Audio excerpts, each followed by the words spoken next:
আমি সিমরান। প্রথমেই সকলকে জানাই শুভ নববর্ষ। নতুন বছর সবার খুব ভালো কাটুক।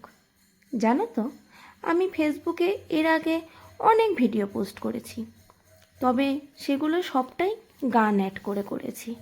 কখনো নিজের ভয়েস দিইনি। বলতে পারো হয়তো সেটা কখনো সাহস হয়ে ওঠেনি। এটা আমার ফার্স্ট ভিডিও, যেটাতে আমি নিজের ভয়েস দিলাম। জানি না তোমাদের কেমন লাগবে, আশা করছি ভালোই লাগবে।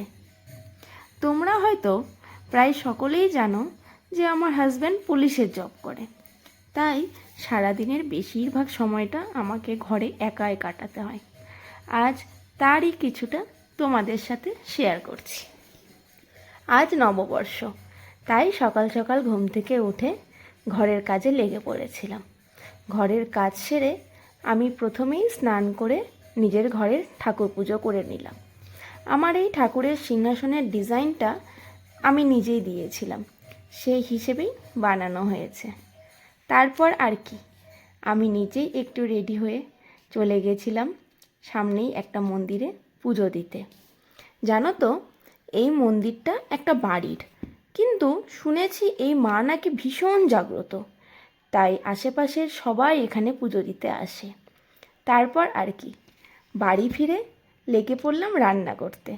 নববর্ষ বলে কথা, একটু স্পেশাল কিছু না খেলে হয় বলো তো? তাই ঠিক করেছি আজ রান্না করব মাটন কষা আর বাসন্তী পোলাও। দেখো, তোমাদের সাথে গল্প করতে করতে আমার রান্নাও কতটা এগিয়ে গেছে। আমরা এখন থাকি জলপাইগুড়ি ডিস্ট্রিক্টের রাজগঞ্জে। সুব্রত এখন ডিউটি করছে, তাই ও আমাকে বলেই দিয়েছিল যে ওর বাড়ি ফিরতে অনেকটাই লেট হবে।